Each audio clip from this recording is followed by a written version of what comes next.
So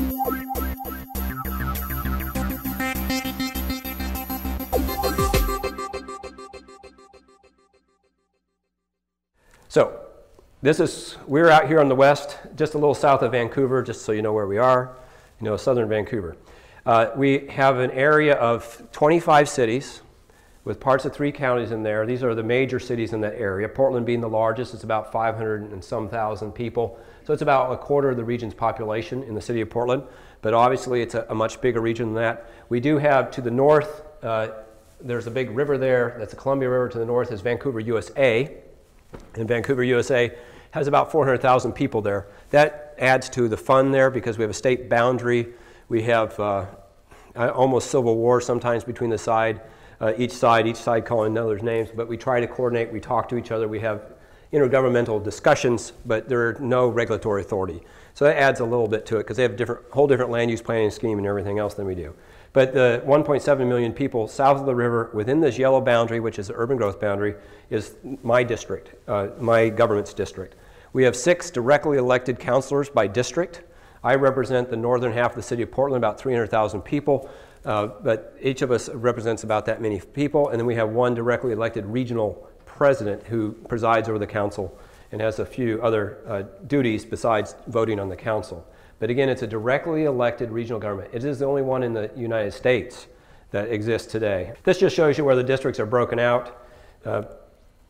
Here's a key issue. If you look at the bottom language here, this is from the charter that was adopted by the voters in 1992. This government undertakes as its most important service the planning and policy making to preserve and enhance the quality of life and the environment for ourselves and future generations. To me, this is the definition of sustainability. Okay, it leaves out equity. You can kind of squeeze that in there in a quality of life. But this was the vision that the citizens of the region had, was this is why we have a regional government. It's to take care of this big issue, these big questions that are beyond the capability or just difficult to do when you're talking about on a municipal level. It's hard to do, it's especially smaller cities, 5, 10, 15,000 people. It's hard to think about those large issues. We had our urban growth boundary that was drawn in 1979 under state law. We have a state land use planning system, and we drew this urban growth boundary, and the story was from the person who did it, he said they went up in a helicopter at night with a map on his lap and looked kind of where the lights were and then drew a line outside that because they didn't want to get into political battles. The value of a piece of property outside the urban growth boundary averages about $15,000 an acre. That's US figures. I don't know how it translates to square meter. And then inside the boundary, it's about $400,000 an acre. So it was a big difference whether you're in or out. And so they made it big so people didn't fight. Now the bad part about making it big was that you had a lot of land that was really too cheap and too easily available, and so you got sprawl, even inside the urban growth boundary. And now we're going back and trying to fix some of those problems, because that was in the 70s. And then in 10 years, a little bit of land had been added to the urban growth boundary, but not much. But we still had a growth rate that was around 2% a year. And 2% a year, I think that doubling rate's like 35 years, so it's pretty fast. And so the region, part of this was a discussion. Okay, how are we going to grow in the long term? So this discussion, and I know these are hard to see, but the business as usual, very hard to see, was upper left was just keep slowly expanding the urban growth boundary, just keep going and going. And to let you know, outside this urban growth boundary area, one direction's the mountains, the other area is the most fertile land in the continental United States. Very fertile farmland that had been lost at a pretty high rate, which was why we had urban growth boundaries in the first place. The other options were just growth at the edge, concentrate all the growth in the center, don't grow at all within the urban growth boundary, send all the growth to outside areas and put trains out there or something like this. And of course, how government works, you take everything together and smash it up and you come up with a compromise in someplace in between, right? This did involve a few thousand citizens being involved at big, large public meetings. This is pre-web, obviously. Surveys sent out to every single home in the region. That's 500,000 surveys that were sent out with a big fold-out that said, here's the issues of the future, here's our choices. We had videos, free videos in every Blockbuster and library in the region to check out, cable access, all that kind of stuff. And we had a pretty high level of citizen engagement in this discussion. And it really came down to say we can do better with what we have, and we really value protecting farmland and forest land. That's really critical to us. So let's try to avoid expanding the urban growth boundary. Let's do better with what we have. So we developed this plan. It's called the 2040 growth concept, okay? About 50 years out from 1994. And it looks familiar. If you're a planner, it looks familiar. Blobs on a map, right? Polycentric metropolitan development. The difference is that each of these blobs, and we'll start with, there's the urban growth boundary, center city. The center city, there is another map which is harder to read, which is actually a property line delineation of what is the area that has been upzoned for higher levels of employment and population. And so each of these areas have actually been, under the direction from the regional level, has actually been brought down to zoning at the local level in terms of minimum densities. Then we have these regional centers, and the key of these regional centers are their market area. The central city's market area is the whole region. The regional centers is about 100,000 people, is what we see them as serving. So, and then each of these, the goal is to connect each of these with a light rail system. Then you have a series of town centers which have a smaller market area, so they're going to be your neighborhood shopping areas, that type of thing. And that's the structure we put into it. And then we have light rail lines. This is just one example. I don't know if you can see that one little line there. And along there are going to be station areas. And those areas have their own zoning requirements and such. And again, this discussion was a group discussion with the whole region. I said 25 cities and 3 counties, citizens too, about saying we're doing this not because there's some plan that someone came up with in their head that we're going to do this, but we're looking at 1 million more people coming to this region in 20 years, and that's our forecast for the next 20 years too, is our growth rate, another 1 million people. And this is a region of 1.7 million. So you're getting a lot more people in the region, and where are they going to live? Traditionally, we just go out and fill in all that farmland with a lot of subdivisions and strip malls, but people didn't want that. Okay, again, this is not even talking about energy and climate change and all these other things, which now are like driving us and beating us on the head about what to do. Key piece of this is travel choices. One is making sure that every street is actually accessible to everyone. We got in this weird thing in the 70s where we stopped building sidewalks. Another big issue is connectivity. We have regional requirements that you have to have, I think it's 16 connections per mile on every arterial. So that the idea is that you don't build cul-de-sacs anymore. You build connectivity in so people can take short car trips or walk or bike and such. And then transit service is a real key issue to this. It's not, it's a backbone for our transportation system. It's a piece of it. I think it all fits together, and bicycling and walking takes a big role too, especially in our more mixed-use communities. Now, this is very hard to see, at least on my screen. Let me go back. Is that if you look at a Landsat photograph and you kind of see that pale bluish area, that's actually showing the urban development, and you see that it matches the urban growth boundary. It goes from a density of 10 units per acre, which I think is about 22 per hectare, just kind of guessing here, to 1 unit per 80 acres outside the urban growth boundary. That's our rural zoning, is 1 unit per 80 acres. We have a very clear delineation, and you actually can walk along the urban growth boundary. One side is fairly high density development for suburban areas, and then you have countryside. This is how Portland's grown over the years. As you can see, we had a huge grow up area between 1940 and 1980, and then it's slowed down since then. This is that sprawl zone. And this sprawl zone, we all have it, and that's actually our biggest challenges, are going back and retrofitting the sprawl zone. Because you have cul-de-sacs at dead end, you have strip malls that usually now aren't very successful, and how do you use those as redevelopment opportunities is a big challenge we have. So this is a key issue here, is a conscious decision that we want to focus development, and there are tools to do that. And there are reasons to do it too, and that's really what's more about. It's not that we did it, but there are reasons to do it and the impacts of it. Okay, was it easy? Okay, did everybody in Oregon drink the microbrew and decide, oh great, we love planning, it's wonderful, tell us what to do with our land, we love it. It hasn't been easy at all. If you look at our history, we have been an area of boom and bust economy. We are now at 12.5% unemployment. We were at the same level in 1980 when our timber industry collapsed, when there was a housing crunch in the United States. We also had a very major downturn in the local economy or in local fortunes when we had crack cocaine gangs come through in the late 1980s and take over our inner city before our police understood what was going on. Really good entrepreneurial market penetration by the Bloods and the Crips. And then they started killing each other, and everyone else paid attention to them, right? And then we had to deal with that. But we had people selling their houses for 1/3 of what they had bought them for because they were threatened and moved out, pushed out by the drug gangs in the inner city in my neighborhood. We had this going on. And then we had the dot-com bust. We have a high-tech sector, but it's almost all manufacturing. So when people stopped buying equipment around Y2K, and then when the dot-com bust happened, we saw a big drop because we are very dependent on the manufacturing. So we had a big drop then. I want just a couple points to let you know that the Portland area is not Fantasyville.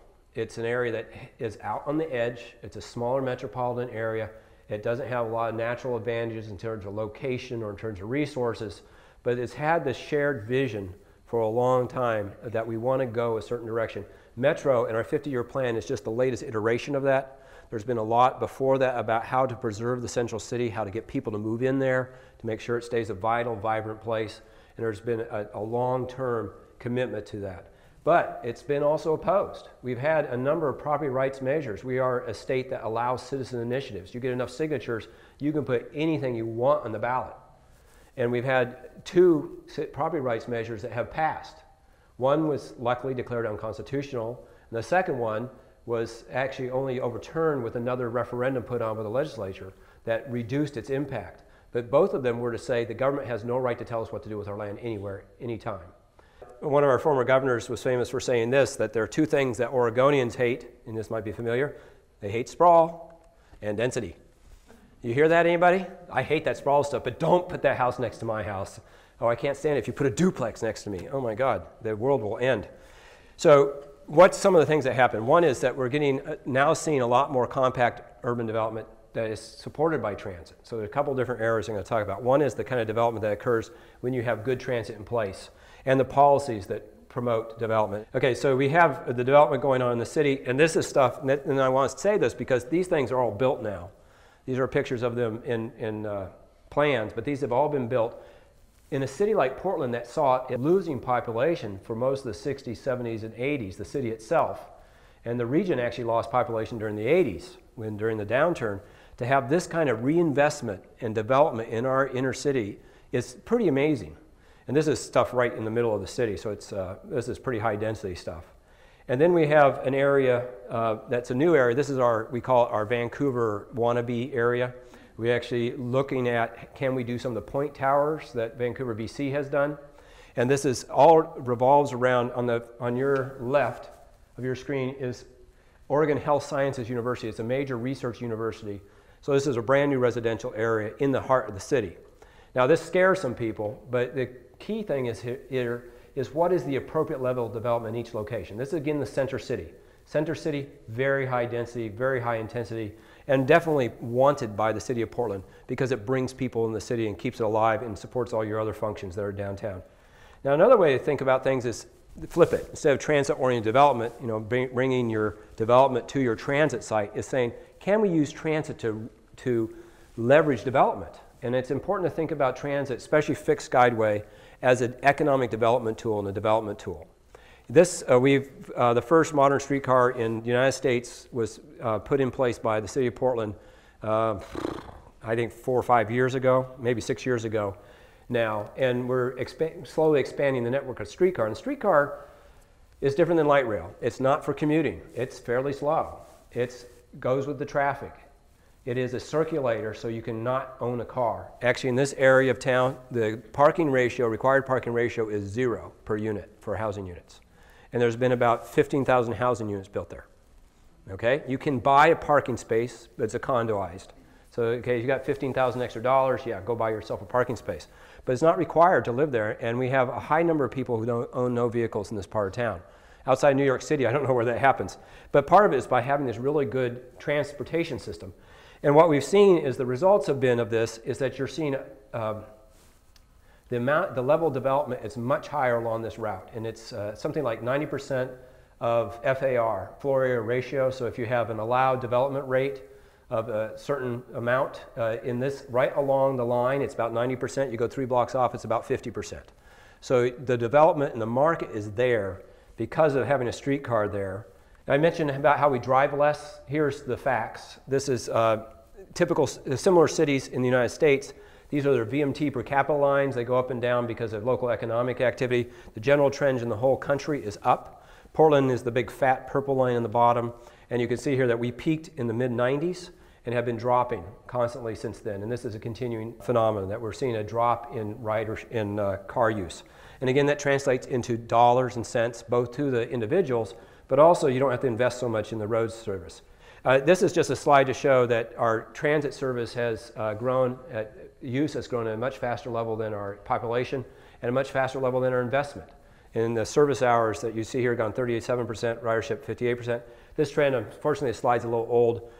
We had a 13% rise in the last year in our transit use. Think of the price of gas, $4 a gallon, the economy, et cetera. We saw a big jump in transit use.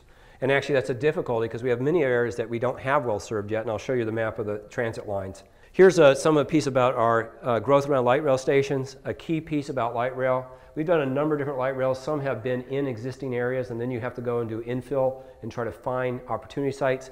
Other areas have gone out into greenfields as on their way, and we've used those as an opportunity to create real transit-oriented development communities. This is a model of this one here, which is now in place. And was in a suburban area where the average density was basically single families on quarter-acre lots. And then, but there was a high-tech cluster nearby.